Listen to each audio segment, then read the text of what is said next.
بسم اللہ الرحمن الرحیم واما المفسر فهو ما ظهر المراد به من اللفظ ببیان من قبل المتکلم بحيث لا يبقى معه احتمال التاویل والتخصیص۔ گفتگو جاری ہے متقابلات میں سے اس کے پہلے گروپ یعنی ظاہر، نص، مفسر، محکم میں بات سمجھ رہے؟ تو ظاہر اور نص کی تفصیل تو گزر چکی، مگر ابتدائی میں یہ بات واضح کر دی گئی ہے کہ ظاہر ہو کہ نص ہو کہ مفسر ہو کہ محکم، سب کی مراد سامع کے لیے واضح ہوتی ہے۔ ہاں، ظہور کے مدارج و مراتب الگ الگ ہیں۔ ظہور کے مدارج و مراتب، مثلاً ابھی کل کے سبق میں یہ بات گزری، کل کے سبق میں کئی بار بیان کیا کہ نص میں ظہور مراد زیادہ ہوتا ہے ظاہر کے مقابلے میں۔ کیوں تو کل بتایا، اس لیے کہ نص مدلول ہونے کے ساتھ ساتھ مقصود بھی ہے، اور ظاہر وہ محض مدلول ہے، مقصود نہیں۔ تو پچھلے بیان سے یہ بات تو معلوم ہو چکی کہ ظاہر، نص، مفسر، محکم سب کی مراد سامع کے لیے، سننے والے کے لیے ظاہر اور واضح ہوتی ہے۔ ہاں، ظہور کے درجے میں فرق ہے کہ نص میں ظاہر سے زیادہ ظہور ہوتا، اور اب اس کے بعد جو مفسر آج کے سبق میں ہے، تم سمجھ سکتے ہو کہ مفسر میں دونوں سے، جو پیچھے دونوں گزر گئے یعنی نص اور ظاہر سے زیادہ ظہور ہوتا۔ کیا مطلب؟ مفسر یہ نص سے بھی زیادہ ظاہر ہوتا، سمجھ رہے کہ نہیں، اور ظاہر سے بھی زیادہ واضح ہوتا۔ اتنی سی بات تو سمجھ گیا۔ اب سمجھنا یہ ہے آج کے سبق میں کہ نص اور ظاہر کی تفصیل گزر چکی، اب مفسر کے بارے میں گفتگو ہے۔ مفسر کسے کہتے ہیں وہ سمجھنا ہے، وہ سمجھنے سے پہلے میں ایک مثال دے رہا ہوں تمہارے سامنے اپنے علاقائی زبان میں۔ جیسے اگر میں یوں کہوں، سمجھ رہے ہیں، ایک ایسے ادارے میں رہتے ہوئے، جس ادارے میں، جس مدرسے میں نیپال کے بچے بھی ہیں، پاکستان کے بچے بھی ہیں، بنگلہ دیش کے بچے بھی ہیں، انڈیا کے بچے بھی ہیں، اور وہاں پر نیپالی روپیہ بھی چلتا ہے، پاکستانی روپیہ بھی چلتا ہے، بنگلہ دیشی روپیہ بھی چلتا ہے، اور انڈین روپیہ بھی چلتا ہے۔ ایسی جگہ اگر ایک آدمی یہ کہتا ہے کہ مجھ پر فلاں کا 10 روپیہ ہے، تو بات یہ گول مول رہ جاتی ہے۔ 10 روپیہ ہے، کہاں کا 10 روپیہ؟ ذرا بات سمجھو، کہاں کا؟ انڈیا کا یا نیپال کا یا بنگلہ دیش کا یا پاکستان کا، اور سب کی مالیت الگ الگ ہے۔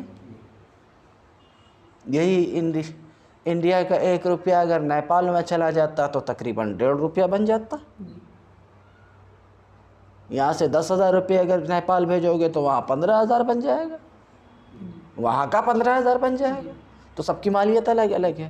تو ایک ایسی جگہ میں جہاں مختلف ممالک کے لوگ ہیں، مختلف ممالک کے لوگ ہیں، اگر وہ یہ کہتا ہے کہ میرے اوپر فلاں کے 10 روپے ہیں، تو بات گول ہی مول رہی نا، کہ اب 10 روپے کہاں کے؟ انڈیا کے بھی ہو سکتے ہیں، نیپال کے بھی ہو سکتے ہیں، پاکستان کے بھی ہو سکتے ہیں، بنگلہ دیش، حالانکہ سب کی مالیت الگ الگ ہے کہ نہیں؟ تو مراد ظاہر نہیں ہے، سمجھ رہے ہیں؟ احتمال ہے، بات پکی اور صاف نہیں ہوئی جب کہنے والے نے یہ کہا کہ میرے اوپر 10 روپے ہیں۔ مگر اگر یوں کہہ دیا اس نے کہ میرے اوپر 10 روپے ہیں نیپالی روپیوں میں سے، تو اب بات بالکل کلیئر ہو گئی کہ نہیں؟ جب اس نے نیپالی روپیوں میں سے کہہ دیا تو بات بالکل صاف ہو گئی کہ نہیں؟ تو جب اس نے یہ کہہ دیا تو اب مراد کو خود متکلم اپنے لفظ سے واضح کر دیا۔ اگر یہ نہیں بولتا تھا تو متکلم کے لفظ سے مراد واضح نہیں ہوتی تھی، لیکن جب یہ کہنے والے نے کہہ دیا کہ میرے اوپر فلاں کا 10 روپیہ ہے نیپالی روپے میں سے، تو اس نے مراد کو خود اپنے لفظ سے صاف کر دیا۔ اب کوئی کنفیوژن ہے؟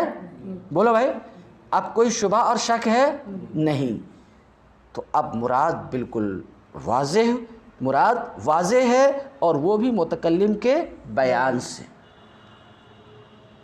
کہ پہلے جو احتمال تھا کہ وہ 10 روپے انڈیا کے بھی ہو سکتے، پاکستان کے بھی ہو سکتے، نیپال کے بھی ہو سکتے، پاکستان کے، یہ احتمال ختم ہو گیا۔ ہوا کہ نہیں؟ کب؟ جب کہ وہ یہ بول دیا نیپالی روپے میں سے۔ ختم ہوا کہ نہیں؟ تو سنو، میرے اوپر 10 روپے ہیں فلاں کے، تو 10 روپے کے وجوب کے سلسلے میں فلاں کے 10 روپے میرے یہاں واجب ہیں، اس سلسلے میں نص ہے، مگر نص ہونے کے باوجود ابھی تاویل کا احتمال ہے۔ تاویل کا ہے کہ نہیں؟ لیکن جب اس نے یوں کہہ دیا کیا نیپالی روپے میں سے، تو خود اس نے اپنے بیان سے اس احتمال کو ختم کر دیا کہ نہیں؟ تو یہ نیپالی روپے میں سے یہ تفسیر ہو گئی۔ یہ کیا ہو گئی؟ اب سنو، مفسر کسے کہتے ہیں؟ مفسر وہ کلام ہے، جس کی مراد واضح ہو، جس کی مراد متکلم کے بیان سے، سمجھ رہے ہو؟ جس کی مراد ظاہر ہو جائے متکلم کے اس طرح سے ظاہر ہو کہ تعویل اور تخصیص کا احتمال کیا ہو جائے؟ ختم ہو جائے۔ جیسے جب اس نے یوں کہہ دیا نیپالی روپے میں سے، تو تعویل وغیرہ کا احتمال ختم ہو گیا کہ نہیں؟ تو اب یہ مفسر ہو گیا کہ فلاں کے ذمے میں جو 10 روپیہ ہے وہ نیپال ہی کا 10 روپیہ واجب ہے، ہندوستان کا نہیں، پاکستان کا نہیں، بنگلہ دیش کا نہیں۔ تو مفسر سمجھ میں آیا مفسر؟ اب کتاب دیکھو، وَأَمَّا الْمُفَسَّرُ فَهُوَ مَا ظَهَرَ الْمُرَادُ بِهِ مِنَ اللَّفْظِ۔ مفسر وہ کلام ہے جس کی مراد ظاہر ہو۔ مفسر وہ کلام ہے ظاہر ہو لفظ سے، بے بیان، ایسے بیان سے جو متکلم کی طرف سے ہے، یعنی متکلم کی جانب سے ہی اس کی مراد کیا ہو جائے؟ ظاہر ہو جائے، اس طور پر ظاہر ہو جائے کہ اس کے ساتھ تعویل اور تخصیص کا احتمال نہ رہے، خاص ہو تو تعویل کا احتمال نہ ہو، سمجھ رہے؟ ختم ہو جائے۔ عام ہے تو تخصیص کا احتمال نہ رہے، یعنی ختم ہو جائے، یعنی ایسا بیان دے دے متکلم کہ اس بیان سے اگر خاص ہے، سمجھ رہے کہ نہیں، تو تعویل کا احتمال نہ رہے، عام ہے تو تخصیص کا احتمال نہ رہے، وہ ہے مفسر۔ اب اس کو ایک مثال سے سمجھا رہے ہیں۔ مثال ہو، مفسر کی مثال، کچھ سمجھ میں آ رہی بات ہماری حسین؟ مثال ہو فی قولہ تعالی، مفسر کی مثال اللہ تعالیٰ کے اس قول میں ملاحظہ فرمائیے، کیا؟ فسجد الملائکۃ کلہم اجمعون۔ اس سے مفسر کی مثال دے رہے ہیں، لیکن ابھی وہاں مثال میں جانے سے پہلے فسجد الملائکۃ، تو فرشتوں نے سجدہ کیا۔ بولو بھائی، فرشتوں نے سجدہ کیا۔ تو یہ اللہ تعالیٰ کا یہ کلام ظاہر بھی ہے، کس سلسلے میں؟ فرشتوں کے سجدہ کرنے کے سلسلے میں۔ سجد الملائکہ ہے کہ نہیں؟ یہ بات سجد الملائکہ سے ظاہر ہے کہ نہیں؟ تو اللہ تعالیٰ کا یہ کلام ظاہر ہے کس میں؟ فرشتوں کے سجدہ کرنے کے سلسلے میں، کہ فرشتوں نے سجدہ کیا، سمجھ رہے؟ آدم کو سجدہ کیا، اس سلسلے میں یہ کلام کیا ہے؟ ظاہر ہے۔ اللہ تعالیٰ کا یہی کلام نص ہے تعظیم آدم میں، کہ اس کلام کے لائے جانے سے مقصود کیا ہے؟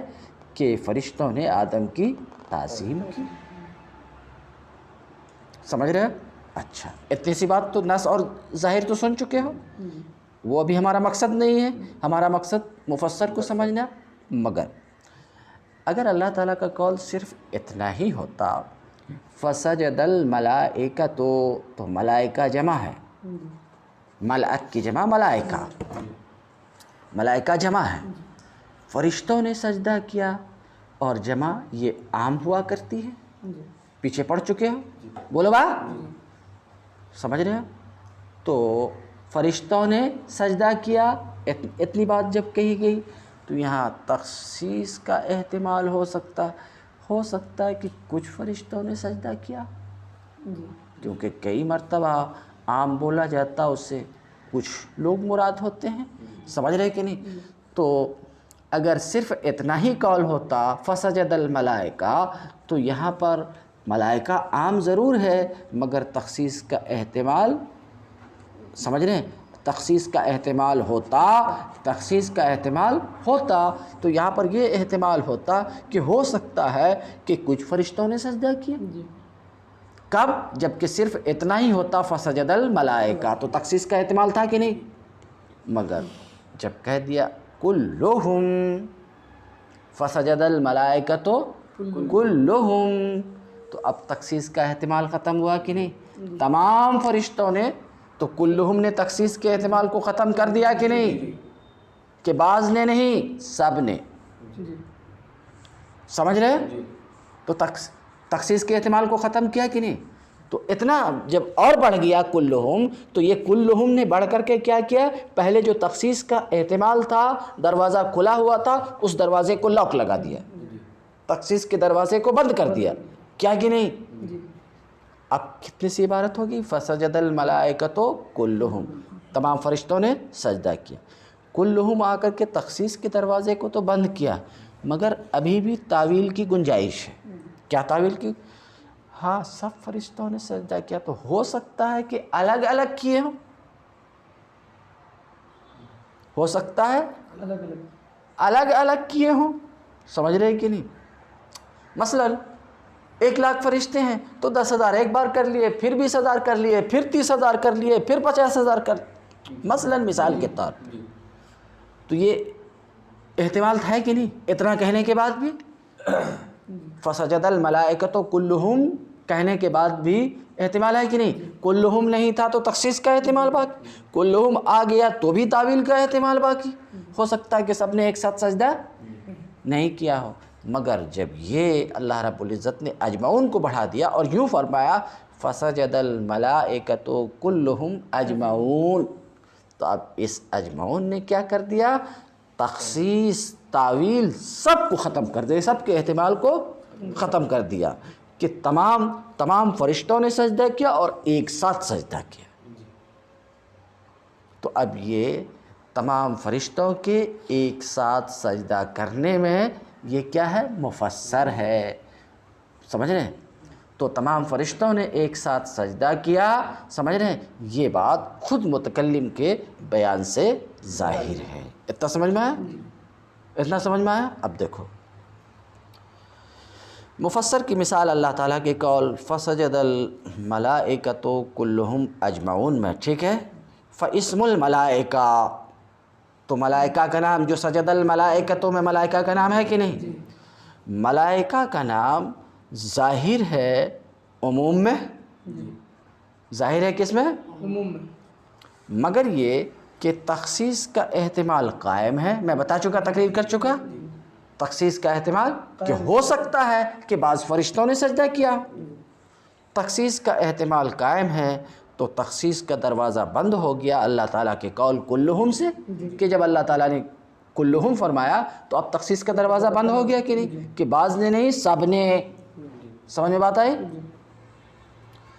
تو تخصیص کا دروازہ تو بند ہو گیا کلہم سے، مگر ابھی تاویل کا دروازہ بند ثم بقی احتمال التفرقہ، پھر تفرقہ کا احتمال باقی رہا، ہو سکتا ہے کہ الگ الگ فرشتوں نے سجدہ کیا ہو، یہ باقی ہے کہ نہیں؟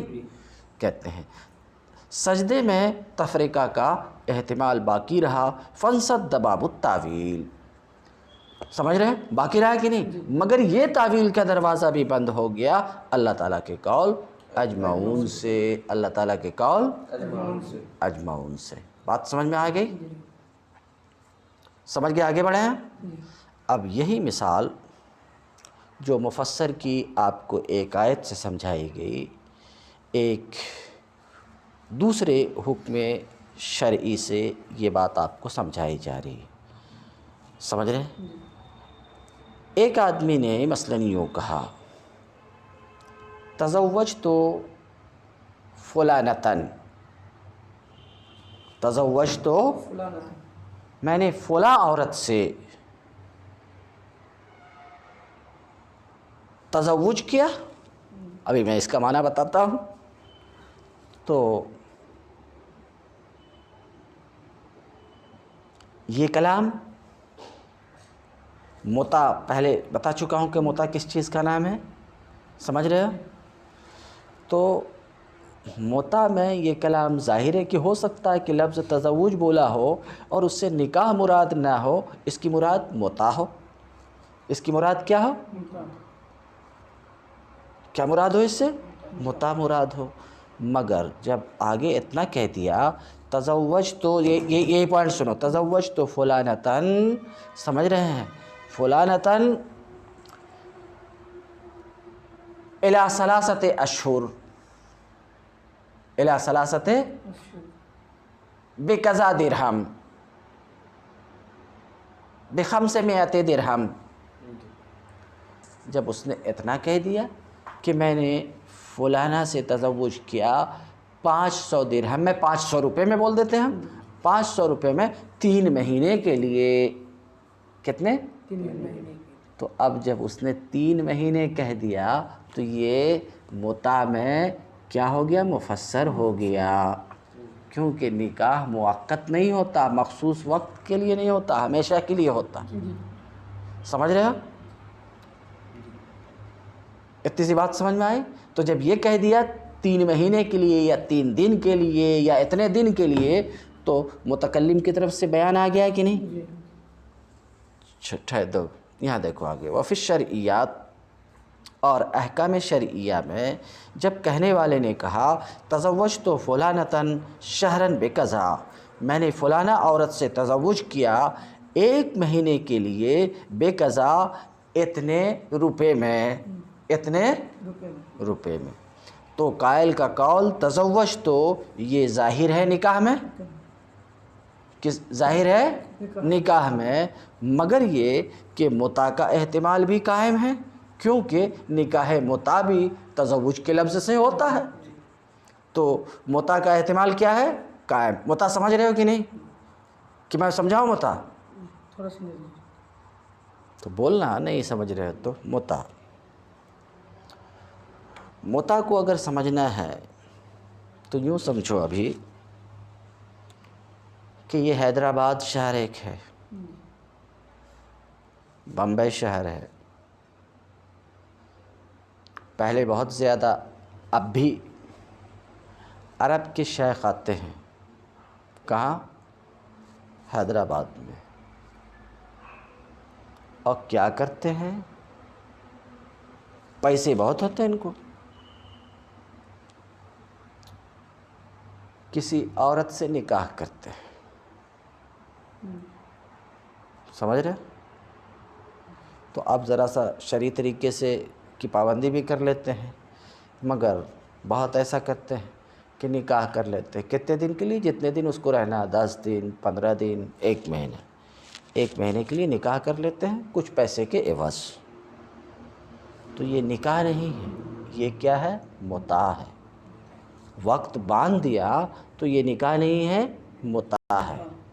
بات سمجھ رہے کہ نہیں؟ یہ نکاح نہیں ہے، متع ہے۔ سمجھ رہے؟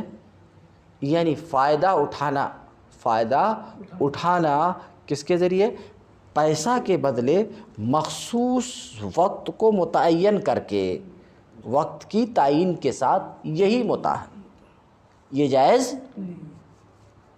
سمجھ میں بات آ رہی؟ متع جائز؟ اب متع کچھ سمجھ میں آیا؟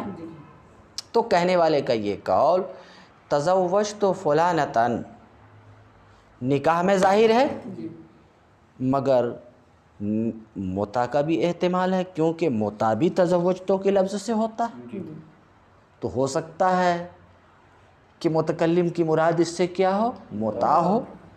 تزوج تو فلانتن سے ہو سکتا ہے کہ اس کی مراد متع ہو، مگر جب اس نے یوں کہہ دیا تزوج تو فلانتن شہرن، کیا کہہ دیا، شہرن بے قضا، 1 مہینے کے لیے، تو اب اس نے خود، متکلم نے خود اپنی مراد کو ظاہر کر دیا شہر کے لفظ سے، شہر کے لفظ سے، کہ یہ متع ہی ہے، نکاح سمجھ میں بات ہے۔ تو اس کا یہ قول، قائل کا قول تزوج تو فلانتن شہرن بے قضا، یہ مفسر ہے، سمجھ رہے کہ نہیں، متع میں۔ جی کچھ آیا سمجھ میں؟